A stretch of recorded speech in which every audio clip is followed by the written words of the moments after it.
The music news, TikTok AI is going to be huge. I see a future utopia. It's only a matter of time.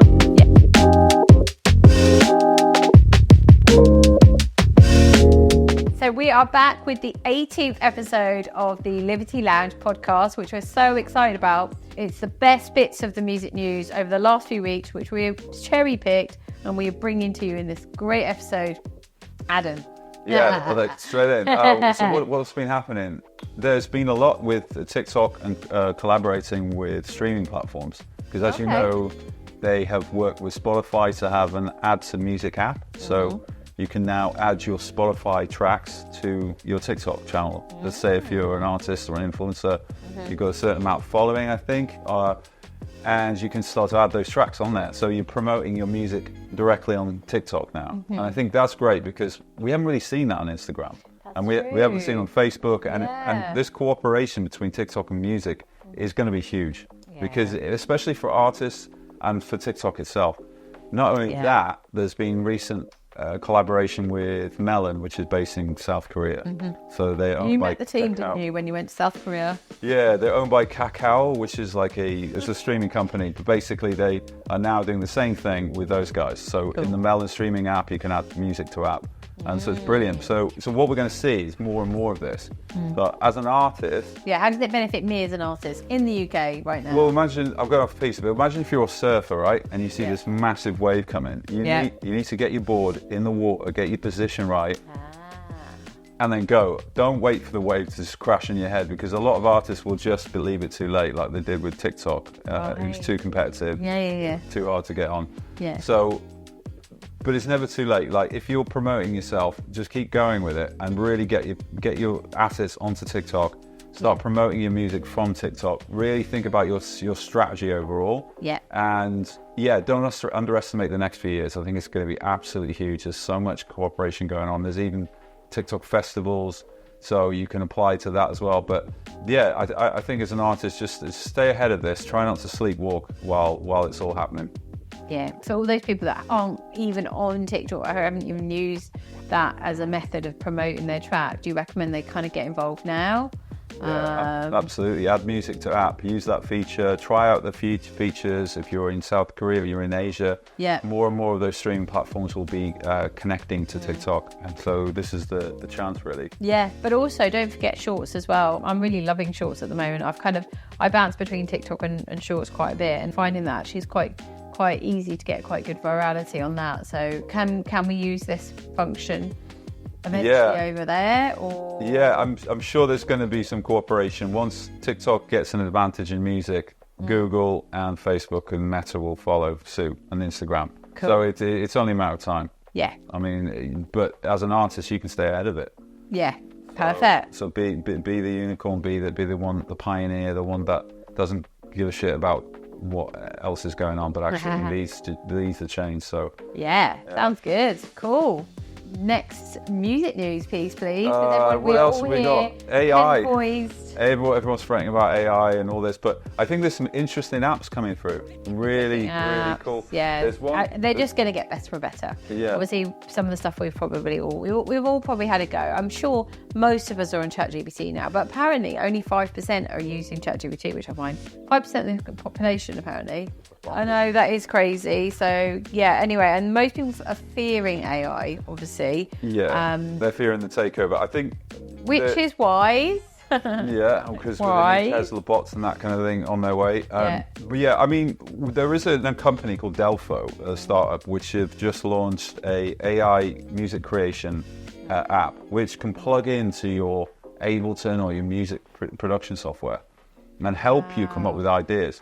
So rather than an app like Suno or whatever, that's just spitting out AI music constantly, it's kind of a little bit irritating for some artists, because it's like, well, what use is this for me? You're just using the data of my music. Whereas this is an assistant.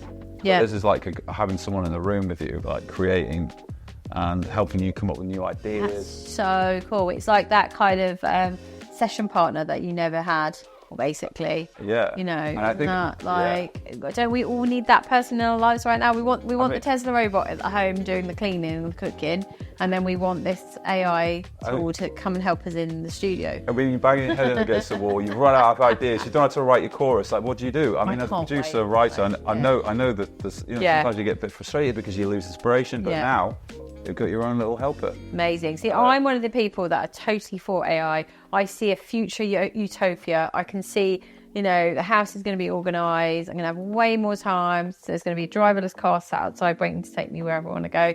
And life is going to be absolutely bliss. And then we've got all the extra creative tools that make our lives so much more better creatively, functionally, So, I just say bring it fucking on. Until a certain point. until it starts outdoing its master. Adam seems to think we'll get strangled by our robot in the house. No, I don't. And he tells me, because I'm sometimes, so sorry, just to divulge a little bit of inner goings on in the house. So I can get a bit stroppy with Alexa, and he tells me that I shouldn't. Because it's got perfect memory. I mean, do you really want all those little... Because we have to live harmoniously with our AI, which I get. Respect the AI. Yeah, I mean, you don't know what the future holds. I mean, look at what's happened in the last week. We've seen like robots walking around, talking. So we laugh. 30K, get one. Well, you laugh about it, but I think what people are doing is just kind of like Pollyanna. What do they call it? Pollyanna, which is just sleepwalking into what's going on. Just sleepwalking into a fire. If you anticipate it and extrapolate into the future, you can only assume it will become more. It will outdo you on everything. So I think there's just going to be this sweet period, honeymoon period, where everything is amazing. This could be a support to what you do. Yeah. So utilize this as much as you can. Yeah. Before things get a little bit hairy. Yeah. So I guess kind of following on from the whole AI and how it's going to complement our lives and make our futures so much more bright and rosier. I've actually heard it spoken about at one of the conferences I went to earlier this year.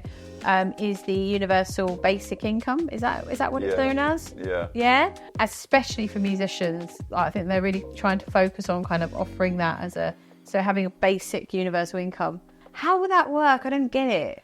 We've all got different means. It might just be a fancy word for the job seekers, but let's face it. If it is good, if it does replace, like if we lose 50% of the jobs as predicted, it's going to be a necessity. The question is, how well off will the 50% without a job be on UBI? Yeah.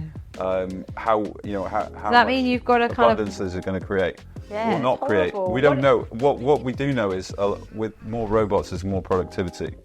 So there will be more goods and services available. The question is, will you get access to them? Yeah. I think as an artist, it will essentially, it can only help because they'll get the support. But also, I think what's interesting as well is what the post-AI world is going to look like in terms of creativity. If everything can be churned out through a machine, will we form different ways to create between each other, like via communities? Yeah. One, like for example, is like in chess, for example, it's like a post-AI world. Yeah. No one competes against an AI chess bot. No. Because they'll never win. No. But what's happened is they use the AI now as teachers. Right. And so the communities are now, the actual human people are playing against each other only. They don't play against bots. And so there's a lot of community activities, social stuff online, people forming competitions, content creators, all that kind of ecosystem of stuff's happening outside of AI, but they're only using AI as a teacher. So I think that's where it could go. It's like we can use AI as like, okay, where could I take this idea? I've got one idea, but we're still working together as a community. Yeah. Yeah. No, it's fantastic. But I think the issues that I have with the sort of universal basic income is everyone's got different needs and wants and desires and preferences and tastes. And like, so you're basically just going to get a set kind of wage, as it were, and you have to utilize that. So what if is it going to be a tiny amount? Is it going to be like, what if you've got a really expensive sort of vintage synth like preference, you're not going to be able to buy one because because you've got just enough to cover your means. Like a basic income is probably rent, food. Yeah. And that's just awful. Yeah, I think it will be the games we play amongst each other, though, as a community, that will enable you to earn a little more from GBI. So if there are no jobs, we'll create them by having games amongst each other. Gaming. So I don't necessarily mean gaming, like literally, it could be like YouTubers doing something together. Some game of like who writes the best song in an hour or something like that. Right, I've got you. Right, and then there's a competition, there's a winner, and so there's prize money. Yeah. And it's between human to human. That's the whole point. It's not human to AI or anymore. Yeah. I mean, AI can be there for ideas, but I think it's good. It's about community. Wow. Yeah, that sounds interesting. But I guess, we'll see how it all unfolds. Yeah. Okay, as we are almost months away from the dreaded Christmas, we get asked all the time by artists as we enter the final quarter of the year, what do I do as an artist? Do I just sit tight and wait till late January and release with everybody else? Or do I put out a release between now and Christmas? Adam, what do we recommend? I'd say keep going. Don't stop. Christmas is the best time to release. Like the amount of artists we get coming to us saying, I'm going to wait till January. No, everybody's releasing in January. Yeah. Take advantage of this quiet period. You're going to much more likely to get hold of tastemakers, much more likely to get on big playlists, much more likely to get yourself seen for much lower cost. And heard as well, because you've got to remember, during the Christmas period, between Christmas and New Year, people are at home. Yeah, okay, they spend it with their families, maybe 1 or 2 days amongst that period. But in between that time, they've got more time to sit and listen, to discover, to read. And so that's a great time for you to drop your juicy track between that sort of period, I'd say. And maybe, it may land on the likes of some of your favourite tastemakers, your favourite label owners, management companies, booking agents, whatever, because they're all kicking back. They're not going to not listen to music. It's their lives. It's their livelihood. Do people give up their phones over Christmas? I doubt it. Yeah, exactly. Everyone wants to be entertained. In fact, even more. So get your release out, ready for December. If you were planning on January, bring it forward. December. Don't worry. So even if how I'd approach it if I was doing a 6 to 8 week campaign, which is what we offer. So let's say that you want to plug your release around the first week of December. That is absolutely fine. That gives you a couple of weeks lead time to prepare for that, so we can start looking at that by mid-November. Then we've got a couple of weeks after that release date as well. And then we've got that beautiful time in between Christmas and New Year and into Jan, where it can just sit there and be slowly promoted across all of the different kind of platforms and things. So things don't just fall by the wayside and just go dead. It's actually a great, great time. Now, another question we get asked is, do we try and write that killer Christmas track? Are we going to try and compete with the likes of... Sheeran, Elton John? I'm thinking... Mariah, that's who I was thinking of. My brain went dead. I could see her with the Christmas hat on. Mariah Carey's and things like that.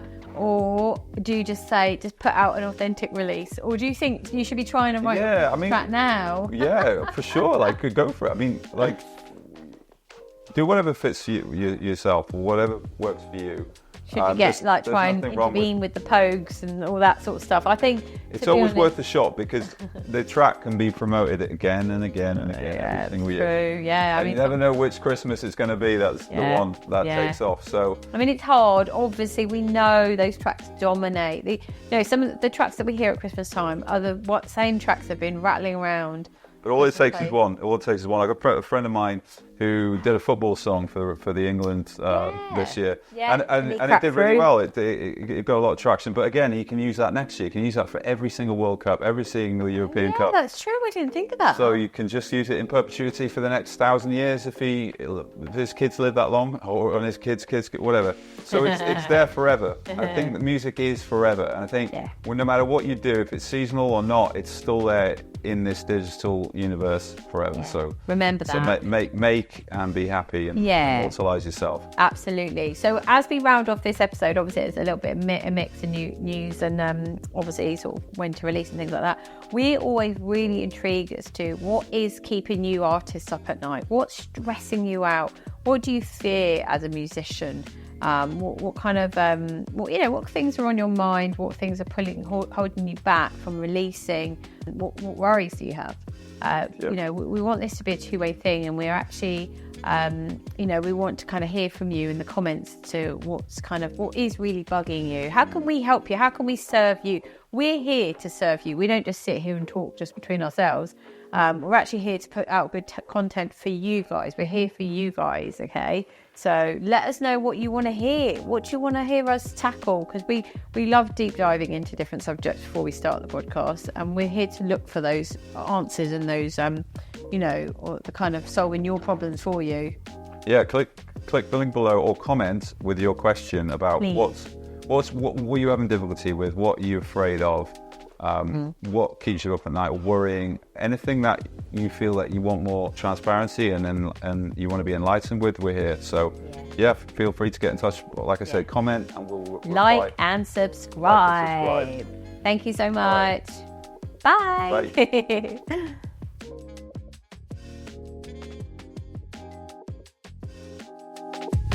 Bye.